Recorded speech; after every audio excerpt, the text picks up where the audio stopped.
The slap came so fast, I didn't even have time to react. My glasses flew off my face, shattering into jagged pieces on the polished ballroom floor. 130 guests froze in silence as the sting spread across my cheek. But the burn on my skin was nothing compared to the fire that lit in my chest. Juliet, my daughter-in-law, had slapped me on her wedding day in front of everyone because I refused to hand over the keys to my apartment. "That's what you get for being selfish," she screamed, smoothing the bodice of her pristine white gown. "A woman your age doesn't need so much space." Her voice echoed off the golden walls, sharp and venomous. The silence that followed was almost unbearable. Not a single hand reached out to help me as I crouched down to gather the fragments of my broken glasses. Some guests looked away, ashamed to witness the humiliation. Others whispered behind manicured fingers. My son Ethan stood still, like a statue, his gaze locked on the floor, as though I were invisible. And in that moment, I realized something terrible. I had no one to defend me. "You're not welcome here anymore," Juliet continued, her voice dripping with scorn. "Ethan and I need our privacy to start our new life. Your apartment would be perfect for us while we shop for something better." I felt tears blur my vision as I rose slowly. The betrayal weighed heavier than the slap itself. For months, I had endured her backhanded comments about my clothes, my car, even my modest flower shop job, but this was public annihilation of my dignity. That moment shattered something inside me that could never be repaired. My name is Aurora Hughes. I am 68 years old, a widow, a mother, a woman who has spent a lifetime choosing simplicity over ostentation. To the world, I was a poor widow who worked at a flower shop 3 days a week, drove an old car, and wore clearance rack clothes. Even Juliet saw me that way. What no one in that ballroom knew was that my modest life was not born of necessity, but of choice. My late husband Robert and I had built a fortune hidden carefully under layers of modest living because we believed privacy was protection. For years, I had protected that secret even from Ethan. But tonight, as I left that ballroom humiliated and bleeding, I knew the time had come to unveil the truth. I pulled my worn purse close, my hands trembling as I fished for my phone. My chest heaved as I dialed a number I hadn't touched in over a year. "Carlos," I whispered when he answered. "It's Aurora. I need you at the Royal Oaks Ballroom. Bring the documents. It's time." His voice carried a pause, the weight of caution. "Are you sure, Mrs. Hughes? Once this happens, there is no going back." I looked back one last time at the glittering ballroom where Juliet laughed, surrounded by her friends, while Ethan smiled weakly by her side. "I've never been more sure," I replied. I ended the call and walked to my old sedan parked beneath the streetlights, each step echoing like a drumbeat of finality. Tonight, they would meet the real Aurora Hughes. Tonight, they would learn the cost of humiliating me. As I sat waiting in the car, the memories that led me here rushed in like an avalanche. 2.5 years ago, Ethan had introduced me to Juliet with a nervous smile. "Mom, I want you to meet someone special." Special. That was his word. She had walked into my apartment that evening in designer clothes and heels too sharp for my old linoleum floors. Her eyes scanned every corner of my modest home with barely hidden disdain. "How cozy," she murmured, though her tone suggested the opposite. Ethan, blinded by what he thought was love, didn't notice. But I did. She barely touched the food I cooked that night, offering excuses about her diet. But when she asked about my finances, her eyes gleamed with a hunger I recognized. "How do you manage on a widow's pension, Aurora?" "It must be hard." Her fake sympathy made my stomach turn. From that night on, every encounter with her was torture disguised as polite conversation. "Aurora, you should move to a smaller place. she said during one family dinner. At your age, maintaining such a large apartment must be exhausting. Ethan and I want to start a family soon. You know space is important. Always delivered with a smile too sweet to be real, her comments chipped away at my patience. I soon discovered what she never meant for me to hear. One afternoon, while Ethan was in the bathroom, I overheard her whispering into her phone in my kitchen. Yes, Mom. His mother's apartment is in a prime area. If I can convince her to move, we can live here until we buy our own place. She's so naive, she'll probably thank us for helping her. Her words sliced through me, but I swallowed the pain, playing the role of the harmless widow while observing her every move. It became a silent chess game between us. She pretended to be the caring daughter-in-law, while I pretended to be the vulnerable old woman. What she never knew was that I was watching, collecting every detail. Her pattern was obvious: criticize, manipulate, push. And Ethan, my Ethan, parroted her words like a trained puppet. Mom, maybe Juliet's right. Maybe moving to a smaller place would be better for you. His voice, once filled with warmth, now sounded foreign. He was slipping further into her grasp, and the boy I raised with sacrifice was becoming unrecognizable. Things worsened after their engagement. Juliet began showing up with brochures for senior living facilities, spreading them across my table as though she were selling me a timeshare. I just want to make sure you have the best quality of life possible, she said, but her eyes betrayed her greed as they lingered on my balcony view and spacious rooms. When I resisted, the visits grew hostile. One evening, they arrived with her parents, a perfectly staged ambush. Aurora.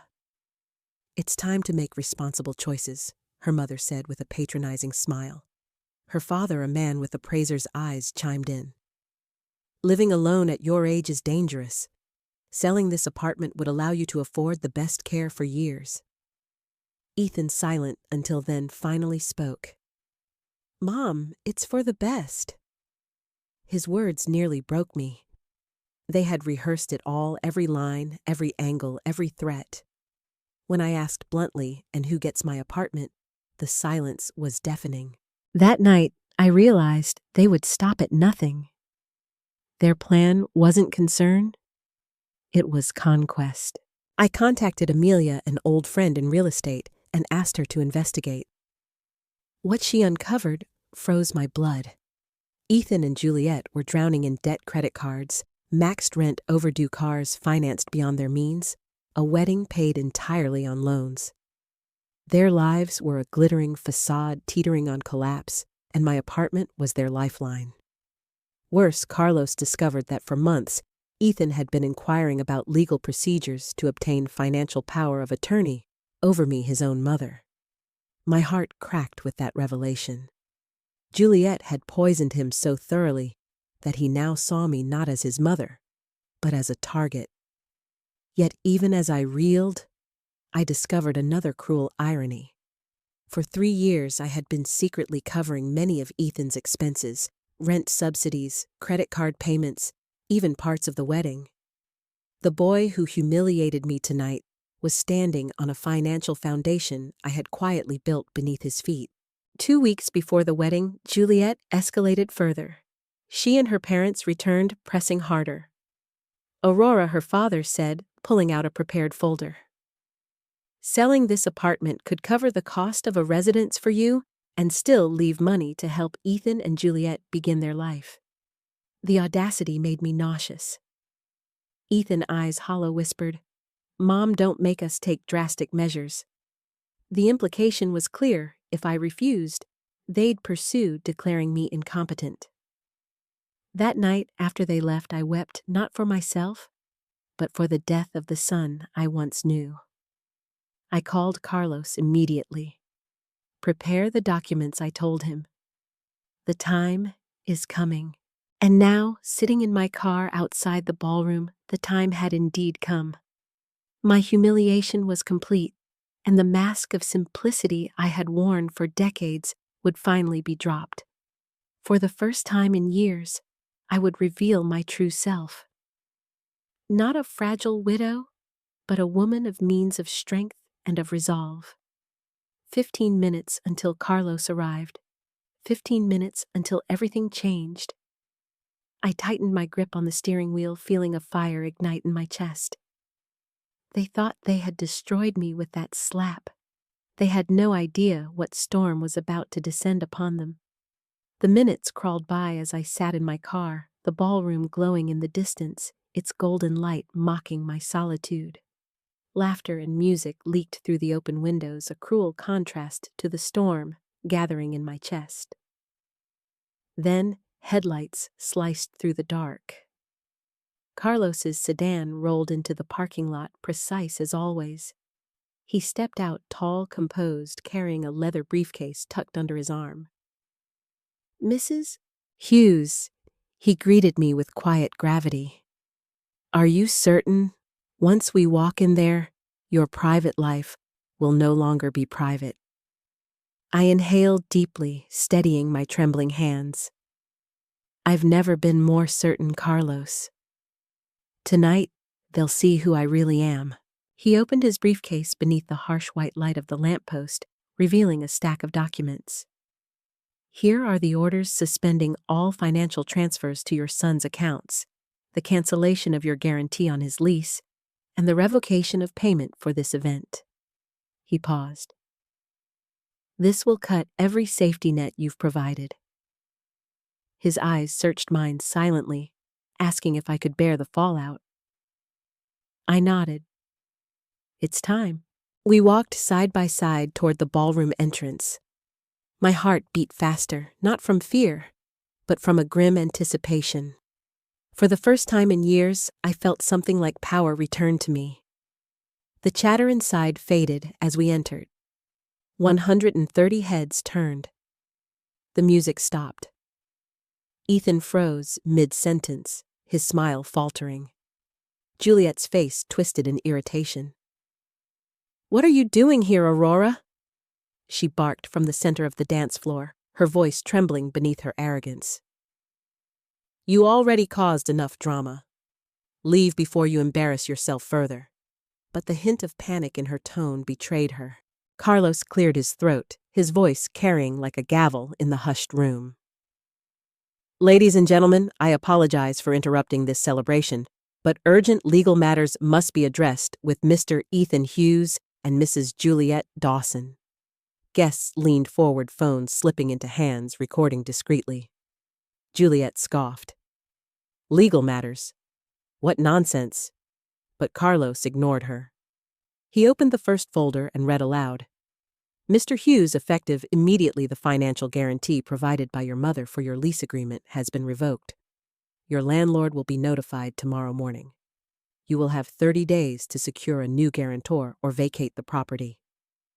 Ethan's face drained of color. "Guarantee?" he whispered, turning to me. "Mom? What is he talking about?" His voice cracked, but the tremor in his hands betrayed recognition. Deep down, he knew. Carlos continued relentlessly. "Additionally, the monthly transfers of $4,500 into your personal accounts are hereby suspended. These transfers covered credit card bills, car insurance, and other expenses you mistakenly attributed to other sources."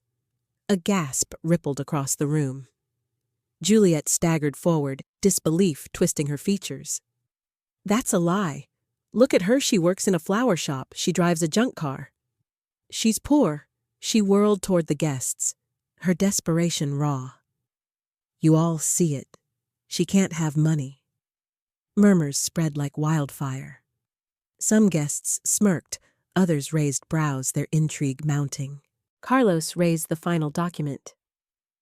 "Lastly, the guaranteed payment for this wedding has been revoked. The management of this venue is now entitled to demand full settlement before guests may leave." Chaos erupted. Guests whispered frantically, some edging toward the exits, worried about being trapped in a scandal.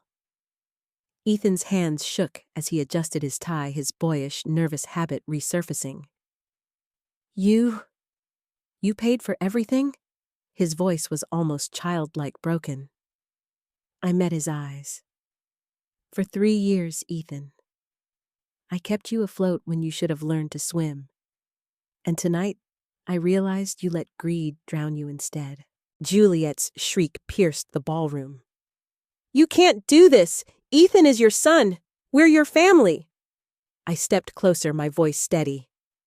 Family doesn't slap their elders across the face. Family doesn't conspire to steal homes. Family doesn't plot to declare their mother incompetent. Family respects, loves, and protects. Do you remember any of that, Juliet? Her face contorted. That was just a fight. You're ruining our lives over nothing. I let my words hang like ice. A fight.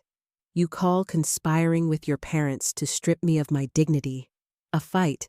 You call manipulating Ethan into betraying me love. Tonight isn't your ruin. It's your revelation. Gasps punctuated the silence. Carlos lifted another page. Mrs. Hughes has also amended her will. Effective immediately, all assets previously designated for Ethan Hughes will instead fund charities that protect seniors from family abuse. A stunned silence blanketed the room. Juliet's knees buckled, and she collapsed into a chair, her dress crumpling. Ethan stammered, You can't. I'm your son.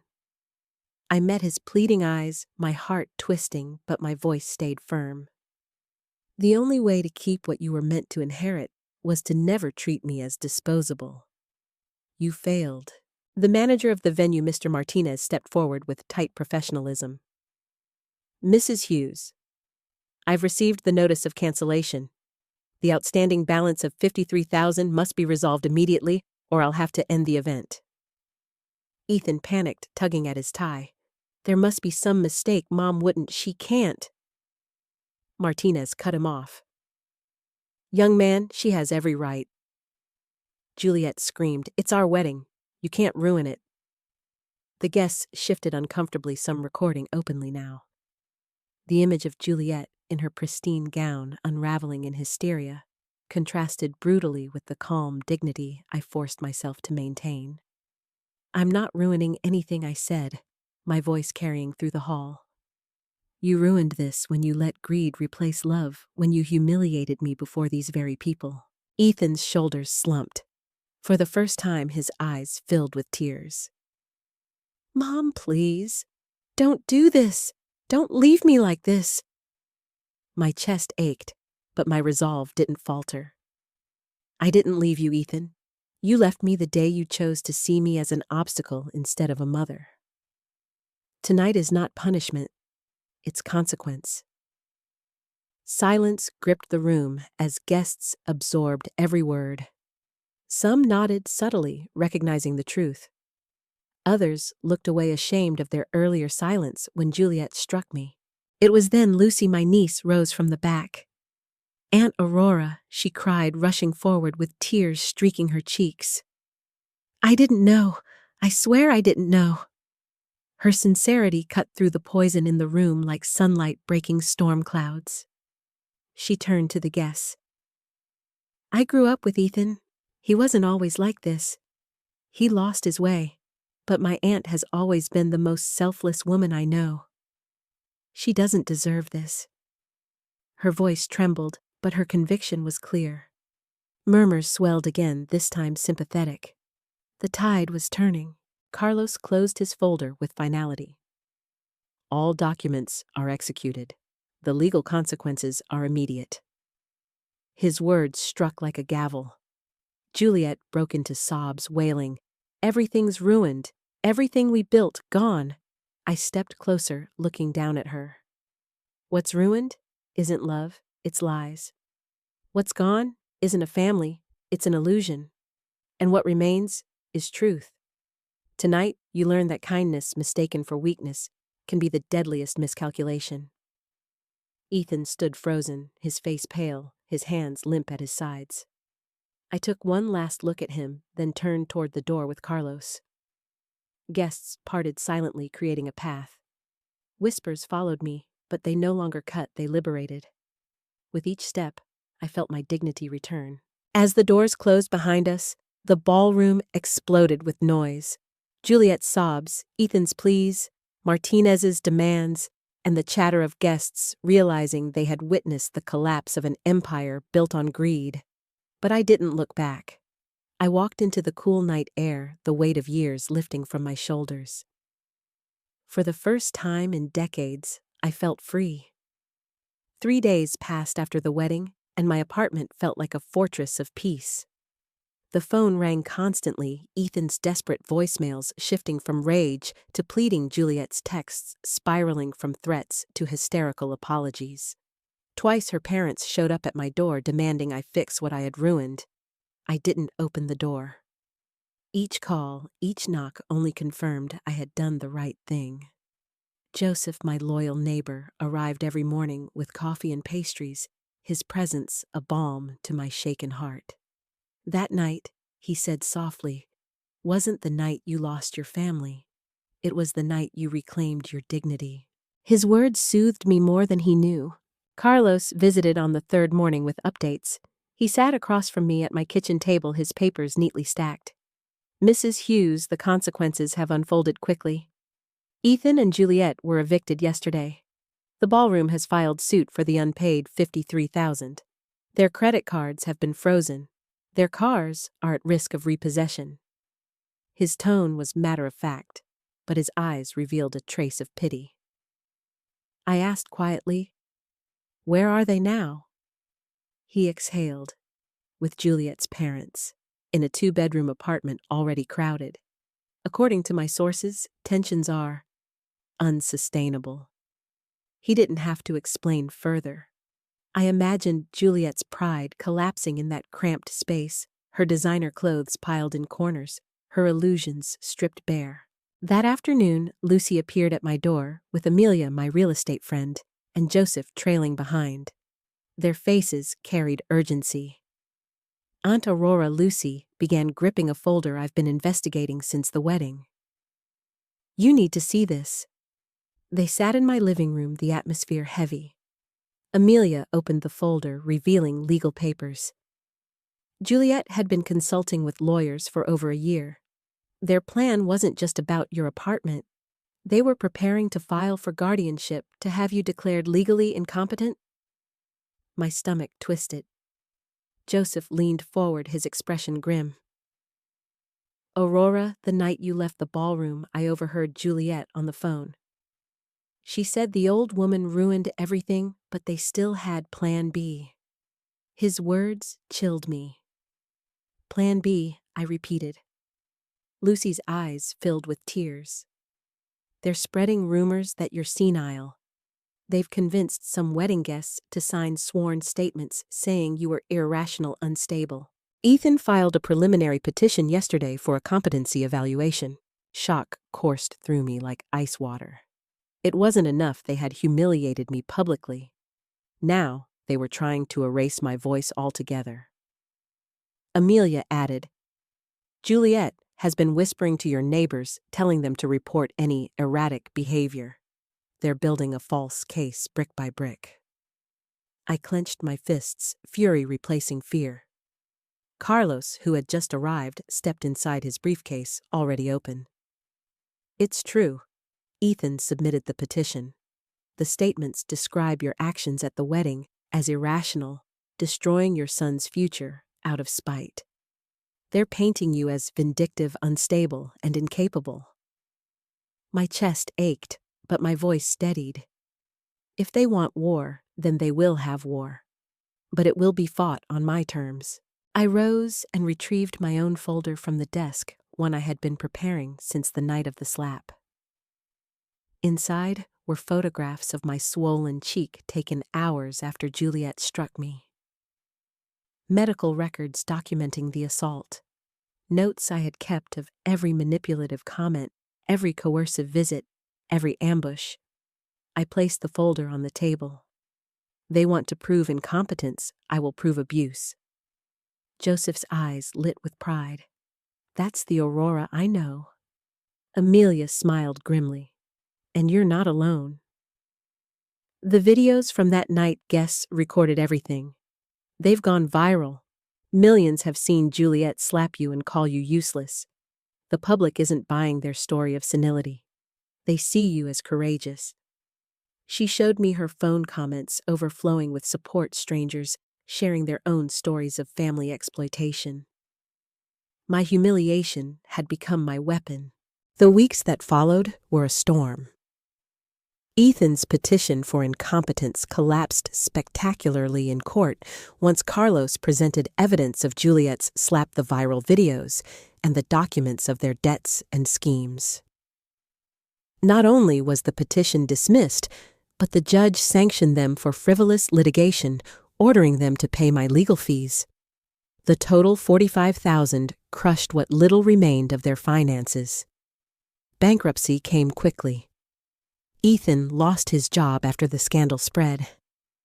Juliet attempted to start a consulting business, but no one hired the woman publicly branded as a greedy abuser. They retreated to a dingy apartment in the suburbs, stripped of their glittering facade. 6 months later, I sat beneath the bright studio lights of Stories of a Lifetime, preparing to share my journey with the nation. Catherine Diaz, a journalist known for her integrity, smiled warmly. "Mrs. Hughes, your story has inspired thousands. Tonight, we want the full truth." I glanced toward the audience. Joseph, Lucy, Amelia, and Carlos sat together, my chosen family. The cameras rolled. Catherine began, 6 months ago, a video of a mother slapped by her daughter-in-law at a wedding went viral. That woman, Aurora Hughes, is here with us tonight. Mrs. Hughes, how does it feel knowing your pain has become a beacon for others? I steadied my voice. Grateful that my suffering can protect others. For months I thought I was alone. Now I know too many have faced the same betrayal in silence.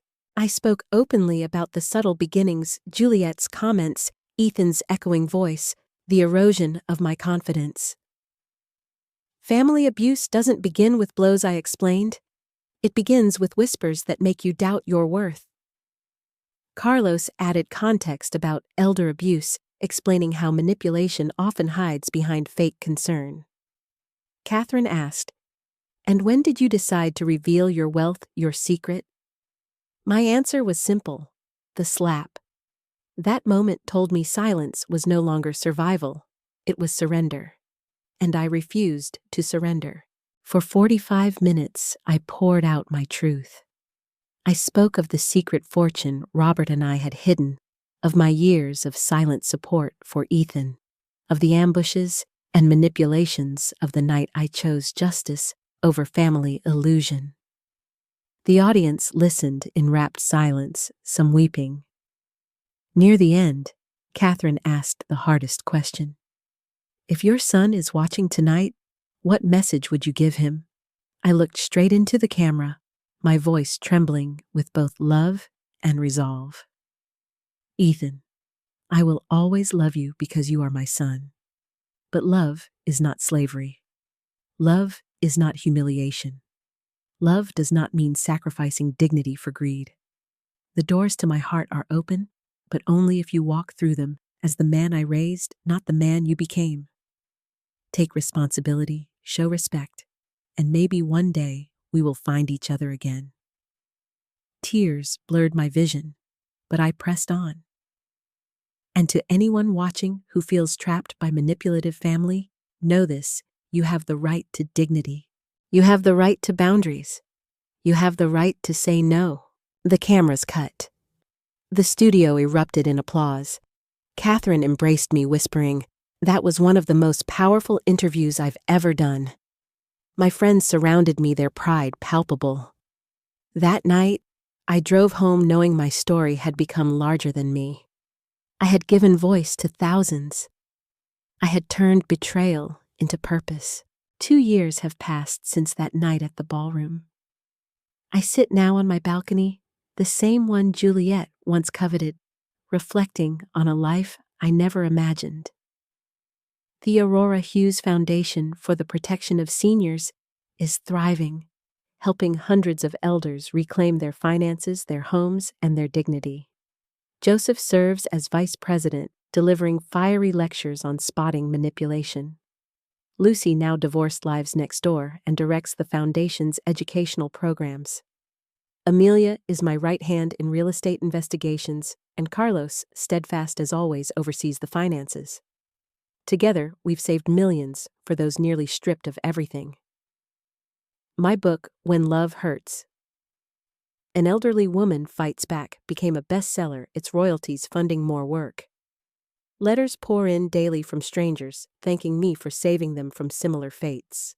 And yet the question always lingers. Do I miss Ethan? The answer is complicated. I miss the boy he was, the child who once defended me on the playground, the young man who made me laugh at family dinners. But I don't miss the man who let greed eclipse love.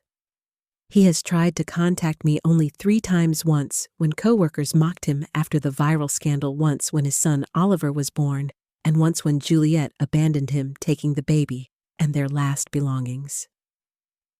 Each time his calls were not apologies, they were pleas for money. Each time I refused. My last words to him were clear.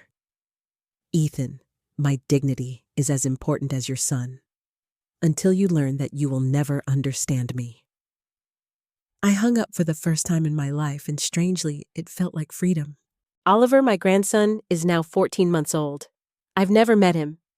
Juliet sent me one message. Aurora, you can't let your pride punish an innocent child. Help us. But I have learned that giving without respect only feeds abuse. Still, I created a trust fund for Oliver's education to be unlocked when he turns 18.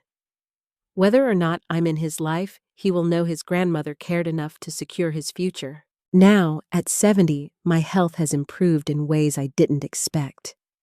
The insomnia, the headaches, the trembling, they're gone. My doctor says I have the vitals of a woman 10 years younger. Stress nearly destroyed me. Dignity saved me.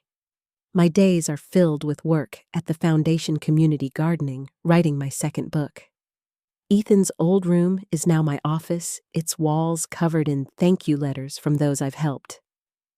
I mentor women like Margaret, who reclaimed her stolen savings, and their gratitude reminds me why I endured. When people ask if I regret that night, I smile. Regret, no. It was the night I stopped being a victim. My story is not about reconciliation at any cost. It is about truth, boundaries, and self-respect. I have discovered that sometimes the greatest act of love for yourself and even for your children is saying no. The morning sun poured across my balcony, painting the walls of my apartment with gold. 2 years had passed since the night of the wedding, and yet it felt like a lifetime ago. I often wondered how the woman who trembled as she picked up her shattered glasses on the ballroom floor could be the same woman who now stood at the helm of a national foundation. But that's what betrayal does. It destroys you, then reshapes you into someone unrecognizable. I had chosen not to break, but to build. The Aurora Hughes Foundation for the Protection of Seniors had become more than a charity. It was a movement. Each week, new cases poured in, stories that mirrored mine, only with different names and faces. A woman whose son sold her house for gambling debts. A man threatened by his daughters that he'd never see his grandchildren again unless he handed over his savings. Couples coerced into signing away property for their own good. Each case broke my heart, but each one also fueled my resolve. Carmen, the foundation's coordinator, called one morning. Aurora, we have 23 new cases this week, she said. All with the same patterns: children manipulating parents, financial coercion disguised as concern. I closed my eyes, exhaling slowly. Then let's keep fighting, I replied. Every story we save is one less silence endured. Joseph had blossomed in his role as vice president. He gave lectures across the city teaching seniors how to detect manipulation. I never thought my golden years would include becoming a detective for dysfunctional families, he joked. But it's the best adventure I've ever had. Lucy, vibrant and tireless, had moved into the apartment next door. After leaving her short-lived marriage, she found purpose directing the foundation's educational programs. Aunt Aurora, she told me one evening as we sorted through case files, "You taught me that family isn't just blood, it's the people who choose to respect you." Her words made my chest swell with quiet pride. Amelia worked tirelessly to expose fraudulent appraisals and shady contracts, while Carlos ensured every dollar recovered went back to the seniors who had been robbed. Together, they had become my chosen family, bound not by blood, but by loyalty and truth. The success of my public story brought unexpected ripples. My book, When Love Hurts an Elderly Woman Fights Back, sold more than 200,000 copies, every royalty fueling the foundation. Letters poured in, thank yous, confessions, cries for help. One woman wrote, "You saved me. My son wanted my house, and I almost gave in. Then I saw your interview. I said no. I found my strength." Her words reminded me why my pain had been necessary. My life had become proof that dignity has no expiration date. But still, the ghost of Ethan lingered. He had reached out only 3 times in 2 years, and each time not to apologize, but to ask for money. When Juliet left him taking Oliver, his calls grew desperate. "Mom," he begged, "once your pride is more important than your grandson." I had replied with a clarity that startled even me. "Ethan, my dignity is exactly as important as my grandson. And one day, I hope Oliver learns that lesson better than you did." I hung up. The silence afterward was heavy, but liberating.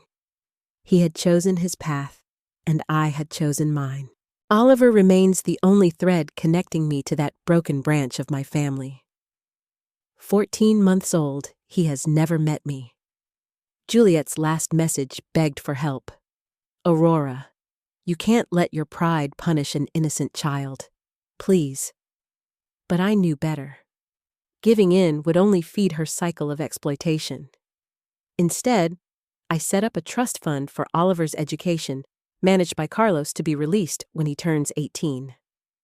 No strings, no expectations, just a silent promise from a grandmother who refuses to let greed poison the next generation. Perhaps one day he will seek me out, not because of inheritance, but because he wants to know the truth. Until then, I will wait. My health, once battered by years of stress, flourished. The headaches vanished.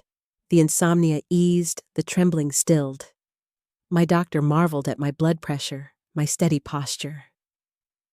"It's astonishing how the body heals when you remove toxicity," he said. I smiled, knowing he was right. I no longer lived under the constant shadow of manipulation. My days had rhythm 3 at the foundation, 2 visiting seniors at home weekends spent in the community garden. I taught neighbors how to grow medicinal herbs, passing down knowledge that rooted me in both earth and history. Ethan's old room had become my office, its walls covered in thank you letters, framed photographs of families reunited with dignity, and plaques from universities where I had spoken. Each artifact reminded me that the night I lost my son, I gained a purpose far greater. One of the women I mentored, Margaret, had come to me 6 months earlier, after her son sold her car without permission to pay debts. Together we fought, and she recovered her money. She sent me a photo last week of her smiling behind the wheel of a new car she bought with her own savings. Her letter said, "Aurora, you taught me that boundaries are survival. You taught me self-love is not selfishness, it's necessity. You taught me it's never too late to fight back." I held her words close, knowing they were the echo of my own journey. The irony still strikes me. My story doesn't have the tidy, happy ending where everyone forgives and gathers around a family table. Instead, it carries something richer: truth. My son may never return to me, but in losing him, I found myself. I learned that love without respect is poison, that family without loyalty is just a word, and that sometimes the greatest gift you can give your children is to stop enabling their destruction. In protecting myself, I protected the essence of what Robert and I built: a legacy not of money, but of dignity. And now, As I prepare to attend a meeting with senators to advocate for stronger elder protection laws, I feel the weight of responsibility. What happened to me happens to thousands, but too many remain silent. Silence is the abuser's weapon. My story, my humiliation, my fight, my recovery has become my weapon in return. I carry it not with shame, but with pride. People often ask if I regret exposing the truth at Ethan's wedding. My answer is always the same. Regret no. That night was the birth of a new life. I lost an illusion of family, but gained the reality of dignity. And if I could whisper to the woman who left the ballroom in tears, clutching her broken glasses, I would tell her this: have courage. Beyond the pain lies freedom.